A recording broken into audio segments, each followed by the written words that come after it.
dimmi to. Dit to, dimmi to. Tok junu to. Tok junu ti. Dit to, dimmi to.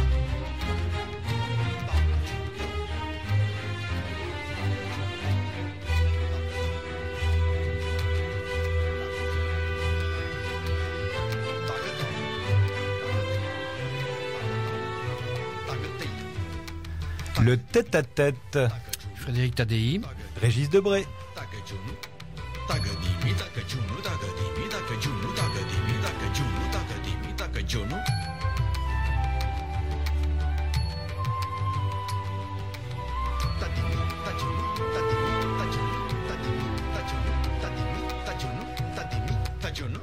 Son compagnonnage avec Che Guevara puis François Mitterrand en avait fait un membre d'honneur, un dignitaire du camp du progrès. Malheur à lui, la cinquantaine venue, on l'a jeté du train. Réactionnaire, bougon, vieux jeu à côté de la plaque, radoteur, nostalgique, rouge-brun, rien ne lui a été épargné. Aujourd'hui, à 72 ans, il publie Le Bel Âge chez Flammarion. Bonjour Régis Debray. Bonjour Frédéric Tadei. J'ai l'impression que ce livre, c'est celui de la fierté. C'est non pas un éloge de la vieillesse, mais de la seconde jeunesse. Je vous cite, la seconde jeunesse qui voit plus juste que la première et met plus souvent dans le mille. Pour moi, c'est un livre gaulliste. En tout cas, c'est votre livre le plus gaulliste. Ah ben, je m'attendais pas du tout à cette approche des choses. C'est vrai que le Canuet était jeune, il avait des dents blanches, et en 65, il disait vraiment il faut se débarrasser du vieux monsieur. Je l'apprends que le vieux monsieur avait l'esprit finalement assez culotté, et que je ne crois pas que le jeune et brillant Le Canuet, bien peigné à l'américaine, dents blanches à laine fraîche, aurait fait le discours de Phnom Penh ou tenu tête aux États-Unis d'Amérique. Voilà. Donc, c'est un livre gaulliste. J'avais pas pensé. Vous allez voir, au cours de la conversation, je vais vous y faire repenser assez souvent. Oh, alors moi, je pense à une phrase de Gaulle. Vous savez ce qu'il écrivait à Kessel en 56 ? La France n'est pas brillante actuellement. Il faut en avoir du chagrin. C'est le meilleur service à lui rendre. Alors, j'ai l'impression que vous êtes assez fier de vous être fait jeter du train. L'expression, encore une fois, est de vous. Vous dites d'ailleurs, on ne devrait jamais perdre une occasion de se faire jeter du train. Le fait qu'on vous ait affublé ensuite de tous les noms considérés comme les noms d'oiseaux, de réactionnaires à nostalgiques ou à enquiquineurs, n'est pas pour vous déplaire. Non, ça m'a permis de comprendre que les conservateurs étaient au fond les modernistes. C'est-à-dire ceux pour qui le passé ne compte pas, ceux pour qui l'histoire de l'humanité n'est pas celle des êtres humains passés, présents et futurs, mais celle des êtres humains présents. Et donc, j'étais assez au fond, ça m'a conforté dans ma position d'homme de gauche. L'homme de gauche est celui pour qui le passé est un tremplin. Voilà. Et alors j'ai outré le trait, vous dites là effectivement rouge-brun, oui certains l'ont pensé. Certains l'ont dit. Certains l'ont dit. Sinon je me serais pas permis. Mais non, permettez-vous tout ce que vous voulez. La peau s'épaissit avec l'âge. T'as des bienfaits.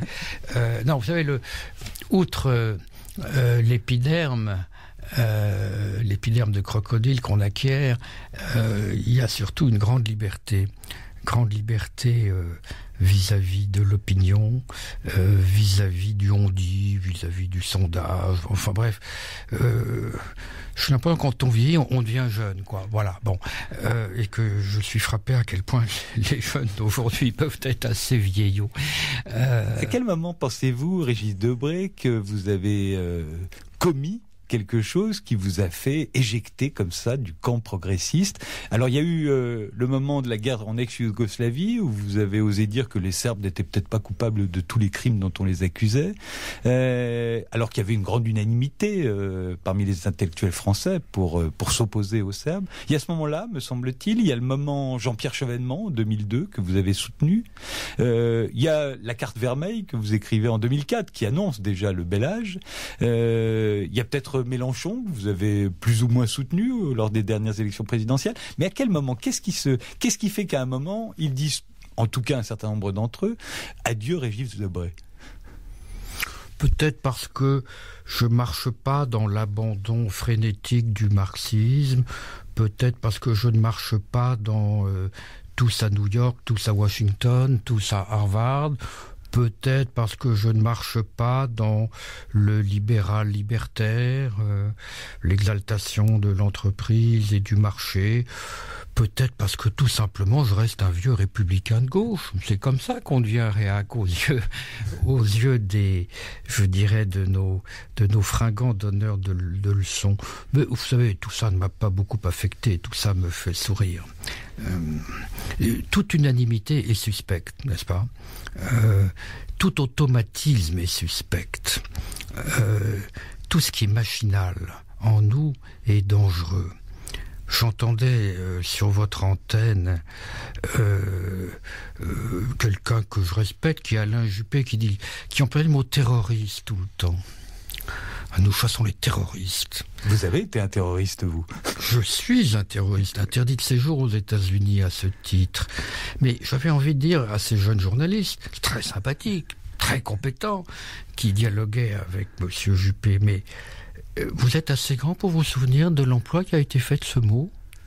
Vous êtes assez grand pour vous souvenir que les résistants étaient des terroristes, bien entendu, mais que les Israéliens, le groupe Stern, Irgun, qui faisait sauter l'hôtel de King David et qui avait assassiné le comte Bernadotte, l'envoyé de l'ONU. Vous vous souvenez qui n'a pas été terroriste? Ben Bella. Vous savez bien. Puisque je parlais des Israéliens, Shamir, le Premier ministre, qui était effectivement un terroriste aux yeux des Anglais. Autrement dit, c'est un mot tout de même qui a une histoire. Quand on a un peu de culture historique, c'est-à-dire ceux pour qui le monde n'est pas né en mai 68, ils devraient tout de même savoir que c'est un mot qui doit nous alerter. Enfin, on doit dire, ah oui, terroriste, mais dites-moi ce que vous entendez par là. Non, ça passe comme ça. Ça, c'est ce qu'on appelle le machinal. Il y a beaucoup d'automatisme. Arrêtons-nous un instant, si vous le voulez bien, sur ce mot terroriste, Régis Debray, puisqu'effectivement, vous avez été qualifié de terroriste du temps où vous faisiez de la guérilla. Tous les révolutionnaires ont été qualifiés de terroristes. Néanmoins, on a fait une distinction récemment à l'ONU, me semble-t-il, pour dire est terroriste celui qui commet un attentat aveugle, et ne serait pas terroriste celui qui aurait une cible précise. C'était le cas de l'attentat contre l'hôtel King David, qui ne visait que des militaires anglais. Qui a tué énormément de civils. Mais qui a tué énormément de civils, mais par accident, pourrait-on dire. Alors que le but, c'était évidemment de tuer des militaires. On pourrait dire, à ce titre-là, si on gardait cette définition-là, on pourrait dire que l'attentat contre le World Trade Center est un attentat ciblé, parce qu'il cible les tours qui représentent le commerce mondial. Vous êtes d'accord avec cette définition? Oui. Mais je suis inquiet alors pour nos amis américains lorsqu'ils lancent du fond de l'Indiana ou du Texas un drone sur un village afghan parce qu'ils visent une cible, mais malheureusement ça tombe sur un mariage ou une petite fête et ça tue 70 personnes. C'est embêtant. C'est peut-être un terrorisme d'État. Je ne sais pas comment on peut appeler ça, un terrorisme à distance. Mais je suis d'accord, effectivement. Le terroriste est celui qui prend en otage une population civile pour régler ses comptes politiques avec un gouvernement, effectivement. Mais les guerres révolutionnaires, parfois, commettent ce genre d'atrocités. Je pense à Jamila Boupacha, par exemple, et aux bombes que le FLN mettait dans des bars à Alger.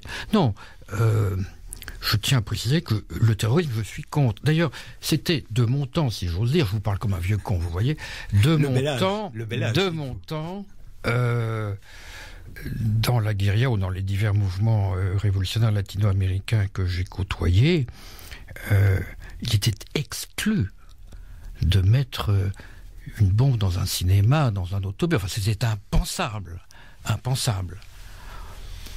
En revanche, dévaliser une banque, en revanche, abattre un tortionnaire, évidemment. Mais c'est vrai que nous avions cette morale-là. C'est vrai. Dans votre livre Le Bel Âge, Régis Debray, vous vous inquiétez que l'adolescence soit devenue l'âge de référence. La jeunesse, dites-vous, devrait se méfier de ceux qui l'encensent. Et vous vous rappelez que ce n'est pas la résistance, qui était pourtant un mouvement de jeunes, qui encensait la jeunesse, c'était Vichy. Et les chantiers de jeunesse, si chers au maréchal Pétain, n'ont pas fermé, d'après vous. Au contraire, ils recrutent de plus en plus large, septuagénaires inclus. Oui, non, vous savez, au départ de ce livre, il y a eu une petite anecdote vécue personnellement. J'étais dans une rencontre culturelle avec beaucoup de politiques, beaucoup de directeurs de grands médias, de grandes industries culturelles, et je les ai vus à un moment donné interrompre leur discussion pour aller dans un lycée. Et pour se mettre et les jeunes lycéens étaient donc à la tribune, eux étaient dans la salle, et ils les interrogeaient comme on interroge la pythie, n'est-ce pas, ou l'oracle. C'est-à-dire qu'ils voulaient absolument savoir ce qu'ils pensaient. Alors, excusez-moi, quand on a 16 ans, on dit ce qu'on entend à la radio, à la télé, etc. Donc il disait des platitudes. Et ça m'a frappé de voir cette adulation par des gens de 60 ans, de 50 ans, des gens qui ont des responsabilités très lourdes, cette sorte d'idolâtrie, d'agenouillement devant ce qu'il faut bien appeler des gens immatures. Bon. Et j'ai compris que, au fond, c'est vrai, les chantiers de la jeunesse avaient une descendance. Et d'ailleurs, mais version, disons, marchande, économique, parce qu'au fond, c'est un marché formidable, la jeunesse. D'ailleurs, j'ai remarqué, j'écoutais également, excusez-moi, j'écoute la radio, que le Cercle des économistes va faire au mois de juillet un grand raout autour de la jeunesse. On va savoir ce que les jeunes pensent, c'est l'avenir, c'est le futur, enfin, la vigueur, etc. Ça, c'est typique de notre capitalisme. Mais c'est un rouleau compresseur, hein, on ne peut rien. On ne peut rien. Moi, dans ma vie personnelle, je me suis senti très juvénile lorsque je pouvais écouter des gens qui avaient 80 ou 90 ans, comme Stéphane Hessel ou Daniel Cordier ou Julien Gracq. Je sortais de là comme un bain de jouvence parce qu'ils me décapaient l'esprit de toutes sortes d'automatismes, de clichés. Et je me suis dit, mais pourquoi toujours confondre l'âge et l'esprit, n'est-ce pas, et répartir les gens par classe d'âge, les jeunes, les vieux. Moi, je n'admets pas ce pluriel massif et démagogique. Non. Et d'ailleurs, ça, c'est né avec l'idée de la culture jeune. C'est sans doute un acquis des années 60. Et donc, je ne veux pas non plus faire une sorte de méthode Coué en me disant le bel âge. Non. Vous connaissez ce mot de Nizam, Aden Arabi. J'avais 20 ans, je ne laisserai personne dire que c'est le plus bel âge de la vie. Un jour, je dirais, j'avais 70 ans, je ne laisserai personne dire que c'est l'âge le plus moche de la vie. Il y a tout de même un problème. C'est que il y a deux courbes, si vous voulez, qui se croisent avec l'âge. Je veux dire que quand on est vigoureux, on risque d'être immature, et quand on est peut-être sage, dans sa tête, on devient un peu faible sur ses jambes. Je veux dire qu'il y a deux courbes, et c'est ça un peu le drame qu'il faut, et que je n'ai pas assez précisé dans mon livre. C'est que vous avez la courbe du corps, et en gros, la force physique décroît. Mais vous avez, je dirais, la courbe de l'âme ou la courbe de l'esprit, et je dirais que la force morale, elle, croît, grandit. Et au fond, le bel âge, c'est quand les deux peuvent se rencontrer. Alors, avec le prolongement de la durée de la vie, ça peut se faire à 50, à 60, voire même après. Mais c'est vrai que, disons que la courbe du corps est descendante, je veux dire, instinct, passion, libido, alors que je dirais que les énergies intellectuelles et morales tendent à augmenter avec la... Alors, au croisement des deux courbes, quand les deux courbes se convergent, se croisent, alors là, on est très bon, là, on est très bon. Mais c'est vrai qu'il y a tout de même une dégradation physique qui fait que le bel âge n'est pas toujours n'est pas toujours très beau à voir. Mais en tout cas, ce dont je suis sûr, c'est que c'est le propre d'une société conservatrice et même réactionnaire que d'avoir le culte de la jeunesse. Pardon de vous interrompre, je me souviens d'une phrase de François Mitterrand avant qu'il ne devienne président de la République et que vous deveniez par la même occasion son conseiller à l'Élysée. François Mitterrand disait la jeunesse n'a pas toujours raison, mais la société qui la frappe a toujours tort. Or, j'ai l'impression que le procès que vous faites à notre société, c'est de faire croire ou de faire semblant que la jeunesse a toujours raison, et en même temps, alors elle ne la frappe pas, cette jeunesse, mais elle ne lui laisse aucune place. C'est-à-dire qu'elle l'encense, mais en même temps elle l'exclut. Absolument. L'un permettant l'autre. C'est parce qu'elle l'encense qu'elle peut l'exclure en toute bonne conscience. Non, il y a un mot de Goethe que j'aime bien. Jeune, tu es fort en compagnie. Vieux, tu es fort en solitude. Et ce qu'il y a de bien quand on quitte la jeunesse, c'est qu'on n'a plus peur d'être seul, même d'être seul de son avis. Alors que pour un jeune, c'est impossible. Un jeune, il faut qu'il soit en bande, il faut qu'il soit avec les copains, etc. Pour les politiques, ça vaut aussi. Bon, un politique doit accompagner en prise sur l'opinion, se faire accompagner par une majorité, faire un sondage tous les matins.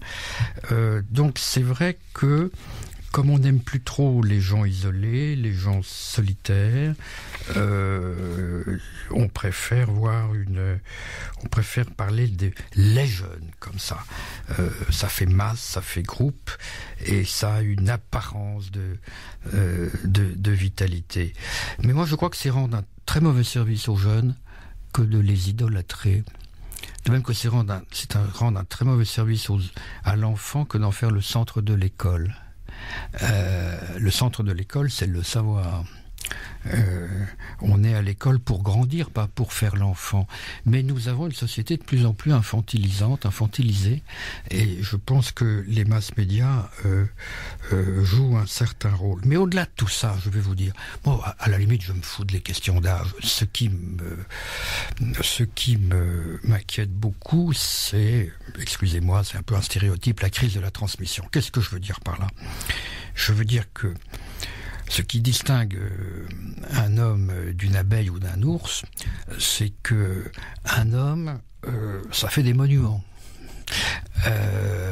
Ça garde une trace du grand-père. Et aujourd'hui, on nous installe dans un univers déconnecté du passé, mais archi-connecté dans l'espace, en oubliant que l'humanité, le lien profond de l'humanité, il est dans le temps, il n'est pas dans l'espace. C'est ce qu'on appelle la culture, tout simplement. Le lien des abeilles, il est dans la ruche, mais ils font pas de monuments, et donc ça fait pas une société, ça fait de l'adlu. Bon, et nous, j'ai très peur de, si vous voulez, de cette omniprésence du présent. Voilà, on parlait du mot terroriste tout à l'heure. Il est vrai que si vous n'avez aucun souvenir du passé, ce mot vous semble lumineux, transparent, évident. Quand vous connaissez un peu l'histoire de ce mot et la façon dont on en a fait l'usage pendant un siècle, vous dites, attendez, c'est peut-être plus compliqué que ça. Donc, apprendre que les choses sont complexes, c'est aussi apprendre qu'elles viennent de loin, et c'est incorporer toute cette expérience historique. Et la façon dont on se déshistorise, ça c'est vraiment quelque chose qui me semble dangereuse, disons, pour non seulement pour l'intelligence des choses, mais pour la dignité des hommes, tout simplement. C'est là où je parlais d'un livre gaulliste, en tout cas de votre livre le plus gaulliste, Régis Debray, parce que le gaullisme, c'est ne pas s'accommoder du fait accompli. Oui. Et vous ne vous accommodez pas du fait accompli. Oui, en ce sens, oui. Oui, parce que cette façon de coller au présent, c'est évidemment la fin de la morale ou de l'éthique, puisque c'est interdit de juger ce qui est au nom de ce qui n'est pas, c'est-à-dire de ce qui doit être, de ce qui aurait pu être. Donc c'est une sorte, au fond, de, je dirais, de sacralisation du fait, de sacralisation de l'opinion, c'est-à-dire, au fond, c'est la perte de l'autonomie du jugement, la perte du recul critique, la perte de la capacité de dire non. Monsieur, c'est pas parce que vous avez 100 jeunes derrière vous qui crient avec vous que vous avez raison. Ou bien c'est pas parce qu'une idée idiote a 80% d'approbation que cette idée est juste. Il y a l'ordre du fait, mais il y a aussi l'ordre du droit. Et aujourd'hui, il y a une façon de plaquer le droit sur le fait qui entérine l'ordre établi, tout simplement. C'est pourquoi je dis que cette façon que nous avons de nous couper des expériences acquises et de coller à l'immédiat est profondément conservateur. Et d'ailleurs, ce qui m'a le plus frappé, c'est quand vous regardez l'histoire de France, la Révolution française, elle est faite effectivement par des jeunes, mais des jeunes qui ont le culte des anciens, qui ont appris le latin et le grec et qui veulent faire aussi bien que Brutus. Dans la Résistance, c'est formidable. C'est effectivement... il y a un film sur Daniel Cordier qui va le montrer très vite. C'est fait par des gamins. Mais c'est des gamins qui vénèrent... Paul Valéry, qui vénèrent André Gide, qui lisent Verlaine, et voilà, qui ont un respect spontané pour toute une tradition héroïque et républicaine. Et moi, tous les révolutionnaires que j'ai connus avaient le culte des ancêtres. C'est même bizarre. Le commandant subcomandante, Zapata, c'est son grand homme, pas pour rien qu'ils sont zapatistes. Quand vous parliez avec le Tché, de qui vous parlait-il? Il vous parlait de San Martin. Bon, autrement dit, moi, c'est vrai que tous les révolutionnaires, vous vous dites, mais précisément, ça prouve que la révolution, c'est un arrive. Peut-être, je constate simplement que ceux qui veulent faire bouger les choses, je ne dis pas s'ils y arrivent ou pas, en tout cas, ceux qui veulent transformer le monde, le font toujours au nom d'un passé exemplaire qu'ils cherchent à renouveler. Il n'y a pas de grande chose nouveau, il y a des renouveaux. Vous savez, j'étais tout à l'heure à l'exposition sur la peinture allemande. Mais vous voyez qu'à chaque bond en avant du peuple, de la nation allemande, c'est toujours une référence au passé. C'est-à-dire que Goethe, il se fait peindre dans la campagne romaine devant des ruines. Winckelmann, c'est Apollon. Nietzsche, c'est Dionysos. Les Nazaréens, les peintres dits nazaréens, l'avant-garde picturale, c'est le Moyen-Âge. C'est le gothique, ils peignent les cathédrales, ils peignent des cloîtres, etc. Et quand vous voyez dans l'histoire de l'art, c'est toujours... le bond en avant commence par une revitalisation de ce qu'on croit mort. C'est toujours Otto Dix. Je n'ai pas vu l'exposition. Est-ce que Otto Dix est dedans? Peut-être que Beckmann et Otto Dix échappent effectivement à ça. Mais puisqu'on parle de l'exposition, moi je suis très frappé par le phénomène du revival, c'est-à-dire pour se reconstituer. Il n'y a jamais de nouveau, il n'y a que des renouveaux. Vous l'écrivez, on va en parler d'ailleurs dans un instant. Comme disait Verdi, tournons-nous vers le passé, ce sera un progrès. Ça semble une boutade, mais honnêtement, dans l'histoire de l'art, c'est un peu comme ça que ça se passe. Et je crois que dans l'histoire politique aussi. Et Picasso a revisité ses maîtres. Ingres, il a fini par faire du Ingres. Bon, et donc, je trouve qu'aujourd'hui, malgré ce rouleau compresseur de l'idolâtrie des jeunes, que pensent les jeunes, qu'est-ce qu'ils ont à nous apprendre, etc. Ils n'ont rien à nous apprendre. Ils nous apprennent ce qu'ils ont entendu, mais pour arriver à penser par soi-même, je crois qu'il faut se donner le temps, tout simplement.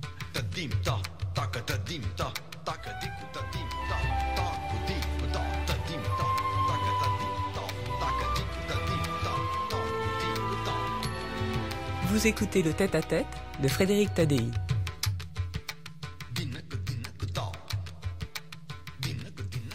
Régis Debray, pour vous quand même la grande césure, c'est mai 68. Ne me cherchez pas, là, vous me cherchez à me provoquer. Vous dites d'ailleurs à un moment, entre Daniel Cohn-Bendit et le général de Gaulle, c'est le général qui incarnait l'avenir. Pourquoi? Parce que Cohn-Bendit incarnait quoi pour vous? La disparition de l'intérêt général, de la puissance publique, des frontières, l'américanisation des esprits. Je dis Cohn-Bendit, c'est pas lui personnellement, évidemment, auquel vous faites allusion, mais cette jeunesse-là, cette jeunesse de l'époque, qui était aussi un peu la vôtre d'ailleurs. Écoutez, non, pas du tout. Vous êtes un peu plus âgé, mais à peine. D'abord, disons une chose, Cohn-Bendit est quelqu'un de très sympathique, que j'aime bien personnellement. Mais je crois que mai 68 a été la grande contre-révolution moderne, oui. C'est-à-dire, ça a été la façon, mais là encore, on trouve on y reviendra. C'est en gros, non pas la conquête de l'Amérique, mais la conquête par l'Amérique. Valeur réactionnaire, effectivement, que celle de l'individu. L'individu est libre, c'est-à-dire qu'il est libre de consommer. Très vite, ce n'est plus le lycée, mais c'est l'hypermarché qui deviendra le lieu emblématique du monde libre, d'une société libre. C'est donc la dérégulation de l'économie, c'est l'abaissement de l'État. On ne sait pas encore que un État qui s'abaisse, c'est la banque qui monte et les clergés. C'est, je dirais, l'abandon de l'idée même de bien public, de puissance publique, donc de répartition. C'est la fin de l'État-providence. C'est, je dirais, la grande percée du monde libéral hyper-individualiste tournant autour de la marchandise. C'est faits accomplis dont vous refusez de vous accommoder depuis. Évidemment. Mais alors, ce qui est intéressant, c'est que pour rallier Reagan et Thatcher, on est passé par Mao Tse-tung. Mais en France, pour tourner à droite, on met toujours le clignotant à gauche. Là, c'est un vieux truc. Et là, on a vraiment... Et là, ça prouve à quel point, d'ailleurs, les hommes ont besoin de l'exemple du passé. Parce que CRSSS, c'est monstrueux, CRSSS. Mais ces gars, toujours très sympathiques, etc., se vivaient en FTP. C'est tout de même marrant. Ils n'ont pas tiré un coup de feu. Bon. Et ils se vivaient comme la Commune de Paris, oubliant que les communards étaient fondamentalement des patriotes, hein, et qu'ils ils fusionnaient absolument lutte des classes et lutte pour l'indépendance contre l'envahisseur germanique. Bon. Donc, c'est au nom du passé qui sont rentrés dans un avenir qui est devenu notre présent. Donc il fallait un peu décoder. Moi, je l'ai fait dès 78, quand j'ai tenté d'expliquer qu'au fond,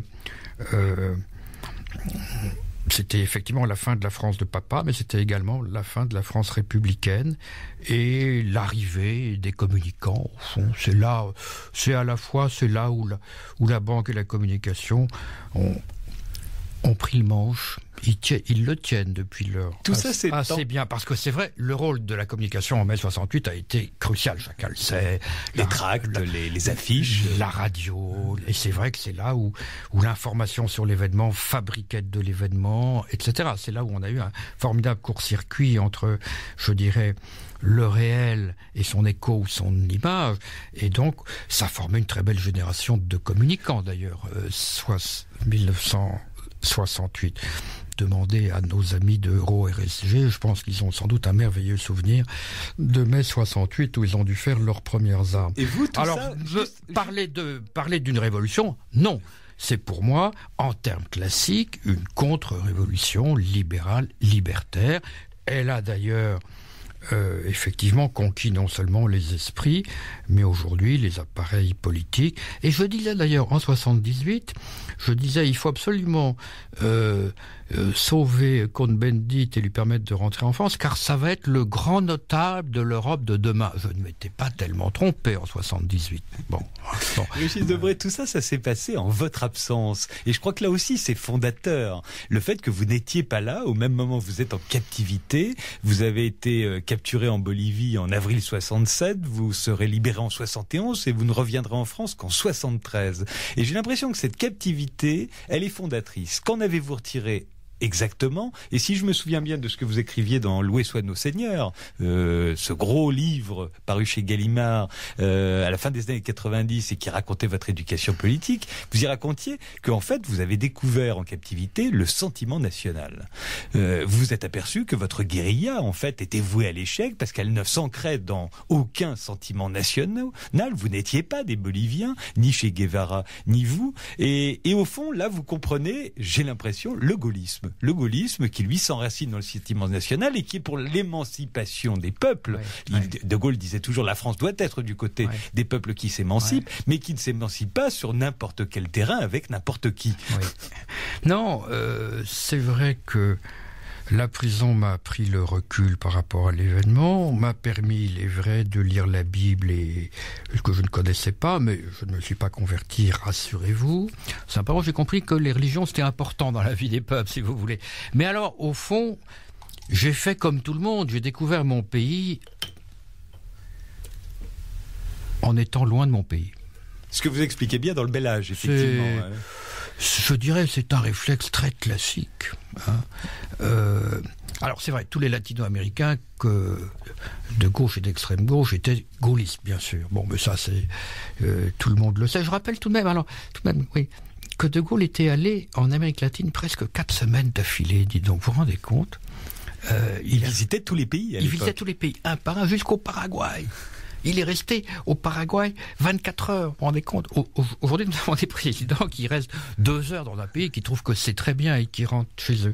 Donc, ça, une autre conception du temps. Mais, pour en revenir à ce sentiment national, oui, effectivement, j'ai découvert en prison que la révolution n'est pas une patrie, si vous voulez. Autrement dit, que les internationales ne peuvent être que des outils, mais que les révolutions sont toujours des mouvements patriotiques, ou alors ce sont des révolutions importées, bureaucratiques, imposées, comme ce qui s'est passé en Europe de l'Est. Et même le sentiment religieux ne peut pas créer cet international qui manquait peut-être à l'époque, la guérilla marxiste. Que l'islam aujourd'hui, l'islamisme, donc pas l'islam mais l'islamisme, est une internationale, oui, et a pris le relais, je dirais, du communisme en ce sens. Mais elle n'aura peut-être pas plus de succès que votre guérilla à vous. Elle n'aura sans doute pas plus de succès, elle aura plus d'implantation dans les masses tout de même, hein. Elle aura plus d'enracinement dans les cultures et dans les inconscients collectifs et dans les arrière-pays et dans les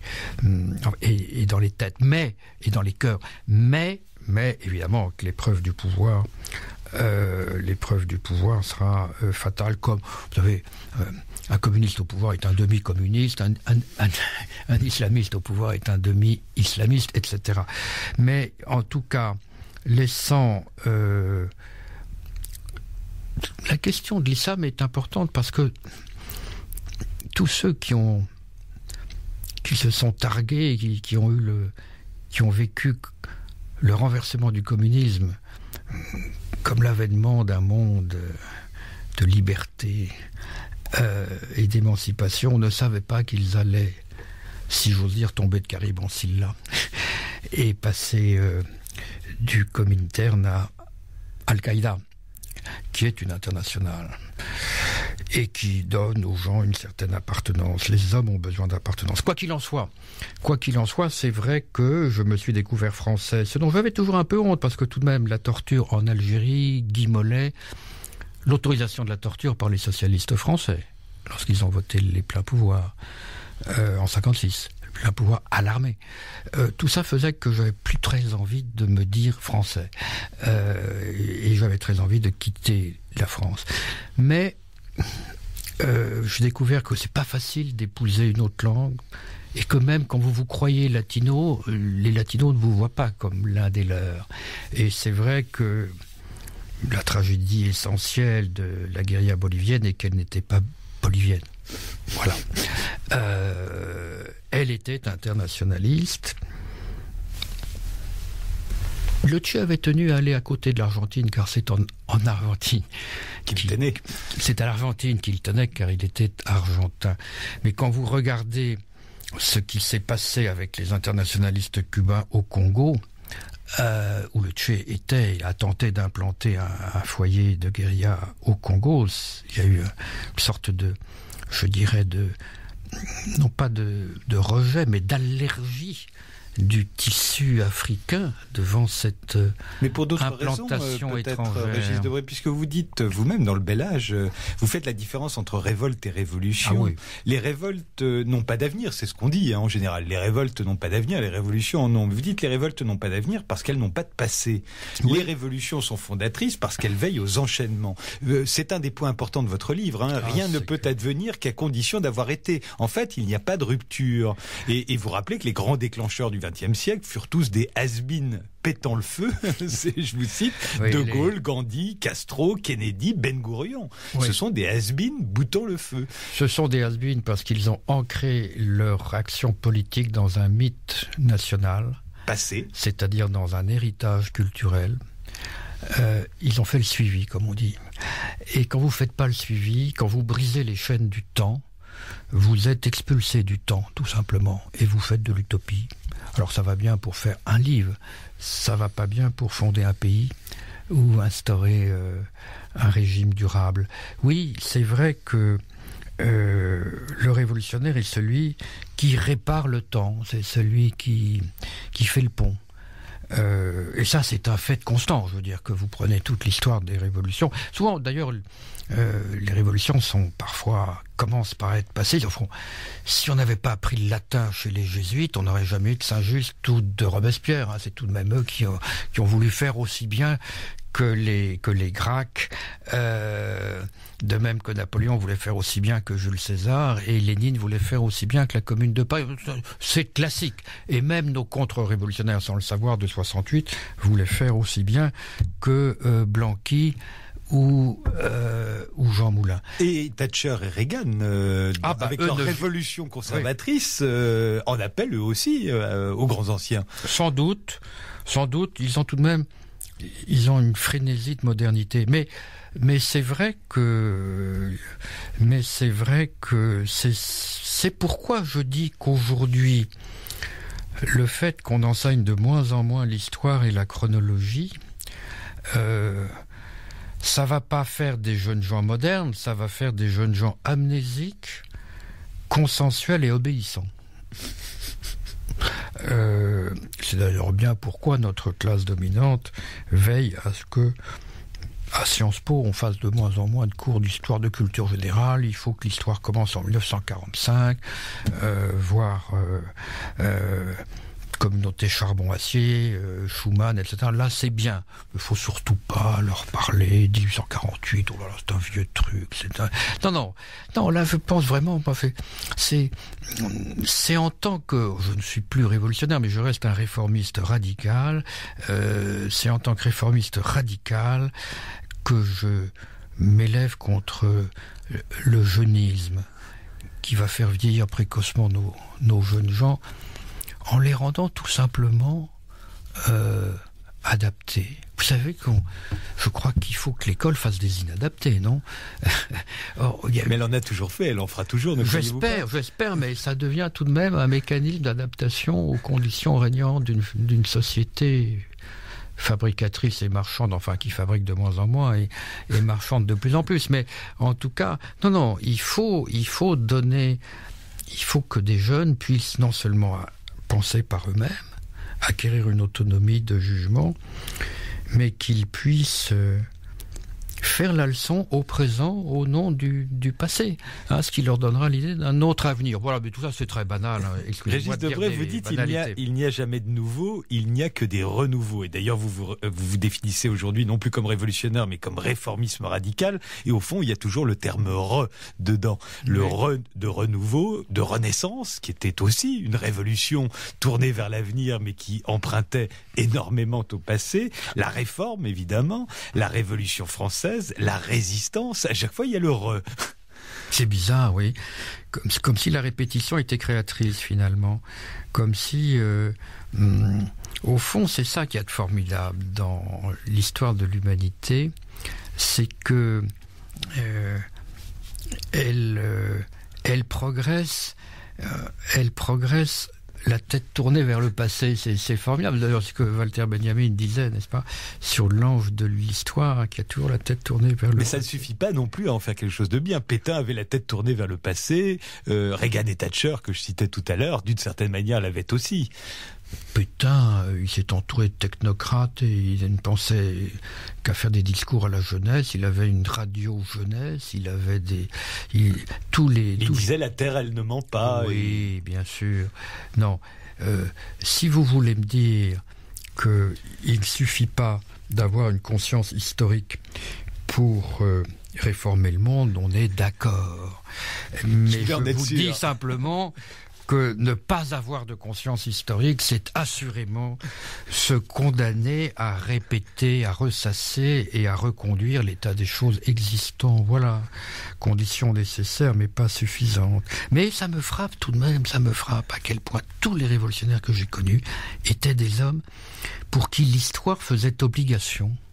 C'est tout de même étrange. Hein.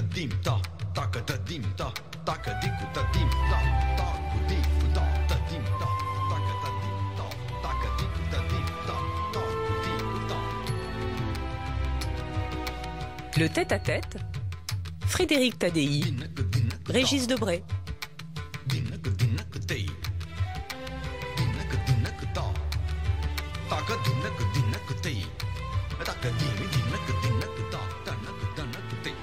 Régis Debray, je disais qu'il y a des faits dont vous refusez de vous accommoder, et c'est là où je parlais de livres gaullistes.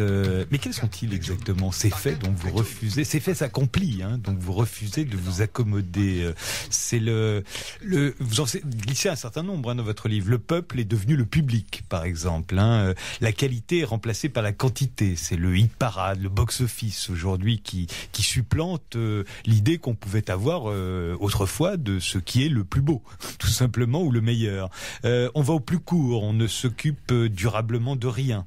Le culte de la modernité en général, le fait que l'idée que l'avenir est forcément préférable au passé. Qu'y a-t-il d'autre? Il y a l'Europe, vous reprochez à l'Europe de n'avoir pas su inventer son Il était une fois. C'est par rapport à justement ces révolutionnaires dont vous parliez, ou ces has-been formidables, c'est Gandhi, c'est De Gaulle. Vous avez qu'à regarder un billet d'1 euro, de 10 euros pour comprendre pourquoi l'Europe, ça marche pas. Hein. Il n'y a aucune devise, aucune figure, aucun lieu. Quelques lieux, mais récents. Ah ben il y a des ponts, il y a des fenêtres. Mettez un billet d'$1 à côté d'un billet d'1 euro, vous comprenez pourquoi les États-Unis d'Amérique, ça marche. Parce que, d'abord, il y a des citations en latin. Il y a une églogue de Virgile sur le billet des dollars. Vous vous rendez compte? Les humanités latines, elles sont chez les Américains, elles ne sont pas chez nous. Il y a évidemment In God We Trust, et puis il y a surtout Philadelphie, il y a des lieux très précis, et puis il y a Washington, Jefferson. Ils ont des héros. Et le peuple américain est fier. Il a l'estime de soi, il est fier de son passé, et il n'a pas besoin de doubler son drapeau par un autre. Et il y a le culte du numérique, le 21e siècle numérique. Ça vous agace, au fond, ça? Et pourtant, vous savez bien que ça n'est pas l'important. Un livre, on peut lui faire dire le meilleur comme le pire. Et c'est vrai aussi d'un écran d'ordinateur. Ah non, attendez, ne faites pas de moi un technophobe. Hein. Justement pas, c'est pour ça. Je suis médiologue, et donc je sais que si l'homme a une histoire, c'est grâce à ses objets, c'est grâce à ses appareils et à ses prothèses. C'est justement parce que je ne veux pas faire de vous Voilà, non, je suis absolument, par définition... Je salue le progrès technique. Je dis même que c'est seulement dans la technique qu'il y a du progrès. Bon, donc on doit notre progrès aux techniques. Hein. Donc, je suis pas. Mais alors justement, que reprochez-vous? Je ne reproche rien. Il y a quand même quelque chose que vous reprochez, me semble-t-il, c'est notre fascination pour le numérique, pour l'iPad, pour l'iPad. Non, je n'en veux pas au numérique. Je redoute l'ivresse numérique. C'est-à-dire l'idée que le monde virtuel va pouvoir nous faire entrer dans un monde radicalement différent. D'abord, je pense qu'il y a des longues mémoires, il y a des ineffables ethniques qui sont assez indifférents aux ruptures techniques. Vous avez vu comme moi ce morceau d'un livre d'Edmond About sur la Grèce, sur les finances grecques de 1857. que j'ai montré à un ami économiste qui m'a dit mais ça c'est l'édito des Échos. Non, c'est pas l'édito des Échos qui va paraître demain, c'est un texte de 1857 qui décrit ce que c'est que la mentalité grecque vis-à-vis du percepteur et de la dette. Bon, donc il y a des choses qui restent. Et puis la culture n'est pas obsolète, vous voulez dire. Il n'y a pas d'obsolescence programmée de la culture. Il n'y a pas programmée, le français restera le français et Confucius restera l'arrière-fond chinois. En tout cas, dans les villes, les campagnes étant plus proches du taoïsme. Bon, le pétrole, c'est numérisable. L'eau, c'est numérisable. Le corps, c'est numérisable. Le détroit d'Ormuz, c'est numérisable. Attendez, il faudra toujours que les tankers ils passent par le détroit d'Ormuz. Alors vous avez beau taper frénétiquement sur votre clavier, la géographie, comme l'histoire, elle reste là, matérielle. Je dis pas inerte, mais je dis que il faut tenir compte de ça. Or, je vois une ivresse numérique parce que, au fond, évidemment, ceux qui écrivent des livres, ceux qui font des images, ceux qui manient des signes, évidemment, le virtuel, ça change beaucoup de choses. Mais ceux qui manient du charbon, des matières premières, des sources d'eau, ils sont toujours dans le monde non virtuel, où il y a de la distance. Dans le monde où il y a de la distance, où il y a des délais. C'est-à-dire que vous pouvez, par le numérique, polluer les ordinateurs iraniens. Enfin, le pétrole, quand vous devrez le sortir de l'Iran, il faudra qu'il passe par le détroit d'Ormuz, qui est tout petit, tout petit, tout petit. Et là, il y aura des choses imprévues. Donc, voilà, je crois qu'on ne peut pas tout numériser, si vous voulez. On ne peut pas se télétransporter, par exemple. Pas encore. Ah non, moi je pense qu'un réfugié afghan dans le Pas-de-Calais, il ne peut pas se mettre dans son ordinateur. Il est forcé de se mettre dans un camion s'il veut franchir la Manche. Hein. Il ne peut pas se virtualiser. Alors il peut sans doute communiquer avec son copain par son portable, mais à un moment donné, son corps, c'est-à-dire lui tout de même, hein, bon, son corps donc, son âme, il faut tout de même qu'il rentre sous une barge dans un camion. C'est lourd, c'est lent, c'est difficile. Bref, j'aime beaucoup le livre intitulé La condition numérique de mes amis Fogel et Patineau, mais ça ne bouleverse pas radicalement ni la condition humaine ni la face de la Terre. Mais ça a bouleversé, et vous l'avez très bien dit en tant que médiologue, cette fois, ça a bouleversé quand même considérablement la nation. Parce qu'aujourd'hui, tout est segmenté. On peut passer sa vie en France et écouter toute sa vie les informations américaines. Et on peut être français et vivre à l'heure de la France en vivant à Hong Kong. Ça a tout changé. C'est le paradoxe étant que cette ubiquité, cette ouverture 180 degrés, à un moment donné, vous donnera la nostalgie du point fixe. C'est-à-dire de l'endroit où vous êtes, de la langue qui est la vôtre, et de la maison de famille, et du potager. Car tout le paradoxe, c'est que cette mondialisation que vous évoquez, elle est techno-économique, mais qu'elle suscite une formidable fragmentation politico-culturelle, hein, qui est tout de même le fait majeur du XXIe siècle, c'est, oui, la mondialisation, mais il y avait 45 États en 1946, il y en a 190 maintenant, et il y en aura toujours plus.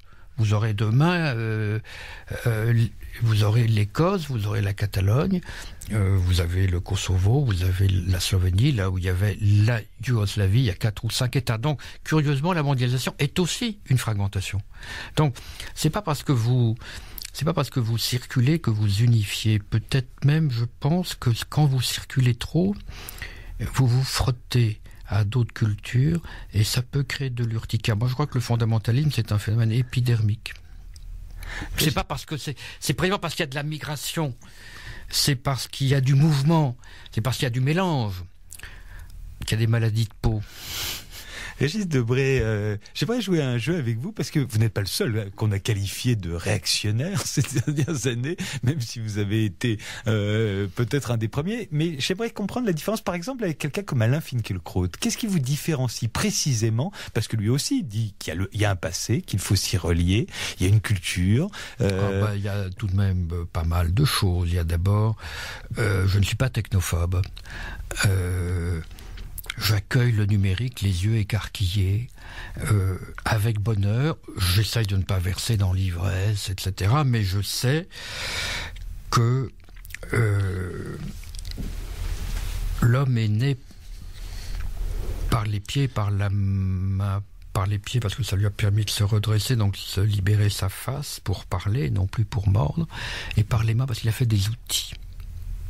Autrement dit, l'histoire de l'humanité, c'est l'histoire de ces outils-là. Premier point, technophile, technophobe. J'aime la technique. Je n'en fais pas une religion ni une idolâtrie. J'aime la technique. Deuxième point, j'ai un vieil ancrage, disons archéo-républicain, qui implique l'amour de l'indépendance des peuples. Et au Proche-Orient, je considère que le gouvernement israélien actuel est un gouvernement qui opprime le peuple palestinien. Voilà. Donc je n'ai pas d'allégeance de ce côté-là. Et je garde le meilleur souvenir d'une visite que j'ai faite à Gaza avec Stéphane Hessel, qui récitait Ronsard et Rimbaud en plein désert. Devant les barrages israéliens. Bon, voilà, donc... mais cela fait que je trouve que Finkielkraut est quelqu'un de très respectable et qu'il a raison de lutter contre, disons, les outrances de la novation, sur l'école on se retrouve, sur l'école on se retrouve. L'école qui fait des révolutionnaires est une école conservatrice, c'est évident. C'est une école où il y a de la discipline, c'est une école où on apprend vraiment, où on fait, si possible, du latin et du grec, en tout cas des mathématiques. Enfin, c'est comme ça qu'on fait des révolutionnaires. Et qu'est-ce qui vous différencie d'un Henri Guénaud? Je vous avais opposé à lui d'ailleurs sur le plateau de Ce soir ou jamais, dans un débat qui est resté mémorable. Beaucoup de gens l'ont cité, et c'était pas moi qui faisais ce compliment, mais à vous deux, comme le meilleur débat pendant la campagne présidentielle. Alors qu'est-ce qui vous différencie d'un Henri Guénaud qui aujourd'hui est du côté des anti-mariages gays, mais qui par ailleurs partage avec vous un certain nombre de choses vis-à-vis de l'Europe, vis-à-vis du libre-échange? Il y a des réticences de part et d'autre. Oui, je me suis toujours demandé pourquoi Guénaud, qui est tout de même un esprit cultivé, a pu rallier un homme aussi inculte que Sarkozy. Je n'ai jamais compris cela. Et bon, je ne vais pas interpréter en termes psychanalytiques ou même d'ambition, ce serait déplaisant. Alors, ce qui me différencie, simplement ce qui différencie la gauche de la droite, je veux dire que... c'est de moins en moins clair parfois, vous savez. Oui, bien. Non, mais vous avez raison, on peut se retrouver sur certains points, mais en fait, je n'ai pas le culte de l'entreprise. Je crois que c'est important qu'il y ait un esprit d'entreprise, bien sûr, mais je ne crois pas que l'entreprise soit un modèle de société, un modèle à vénérer. Je ne crois pas qu'il faille, comme on dit, se décomplexer vis-à-vis de l'argent. Je crois qu'au contraire, on a intérêt à en être un peu embarrassé. Et je ne crois pas que l'Amérique et l'OTAN soient pour nous, Français, très valorisants. Donc non, je crois qu'il y a... et puis vis-à-vis de la société, il a tout de même des réflexes assez crispés. Mais votre question est assez juste. Au fond, qu'est-ce qui différencie un gaulliste de gauche d'un gaulliste de droite? une vieille question. Hein. Bon. J'en ai une dernière. Vous allez peut-être la juger plus provocatrice. Qu'est-ce qui différencie Ben Laden de Che Guevara? Attendez, laissez-moi terminer. Je sais bien qu'il y a des tas de choses qui les différencient. Pour une fois, je vais pas jouer, mais pas faire, mais être indigné. Mais attendez que je termine ma question. Sachant qu'on a qualifié Ben Laden de Che Guevara arabe, en rappelant que Che Guevara voulait lui aussi faire éclater des dizaines de Vietnam dans les grandes villes américaines. Non. Alors, qu'est-ce que vous répondez à ceux qui ont comparé Ben Laden à Che Guevara? D'abord, jamais le Che n'a pensé faire éclater dans les villes américaines quelque violence que ce soit. Ça, c'était l'affaire des Black Panthers. Quand il disait des Vietnam, c'était des luttes de libération nationale dans le tiers-monde. Mais absolument pas importer la violence dans les métropoles capitalistes. Mais surtout, disons que la vision de la société qu'avaient l'un et l'autre, excusez-moi, c'est l'eau et le feu. On est d'accord, je parlais de la méthode. De la méthode. Je pense que le Che aurait jugé l'attentat contre Manhattan un crime de guerre, voire un crime contre l'humanité. Ils étaient radicalement différents sur ce point, à votre avis? Je ne veux pas du tout faire du Che un boy scout, ni un ange. Le Che était un homme très dur et qui ne reculait pas, il faut le dire, devant l'exécution capitale, devant la dureté du combat politique et militaire. Partisan de la discipline, de l'autorité, enfin bref, peut avoir avec le Guevara des t-shirts, mais tout de même traitant les femmes comme des égaux, des égales, et voulant une société ouverte à toute la mémoire du monde, à toute la culture du monde, un esprit qui n'était pas haineux, un esprit, je dirais, d'autant plus tourné vers l'avenir que habité par le passé, son passé à lui, c'est-à-dire le passé des libertadors, et voilà. Donc honnêtement, je suis un peu surpris, mais je ne nie pas que pour beaucoup de gens dans le monde arabo-musulman, Ben Laden puisse jouer le jeu d'un modèle d'identification, un peu comme le Che le fait dans beaucoup de pays occidentaux. C'est vrai, mais l'arrière-fond culturel et les méthodes qui en découlent sont vraiment à l'opposé. Merci, Régis Debray, d'avoir été mon invité sur France Culture. Votre dernier livre s'intitule Le Bel Âge. Il est paru chez Flammarion dans les collections Café Voltaire. C'était le Tête-à-Tête, une émission préparée par Sandrine Tadei, réalisée par Anne-Pascale Desvignes. À la technique aujourd'hui, Jean-Baptiste Etcheparbord. Dans quelques instants, le journal de 18h sur France Culture. Et nous, on se retrouve dimanche prochain. Taka kajun, tata kajun, taka kajun, tak kajun,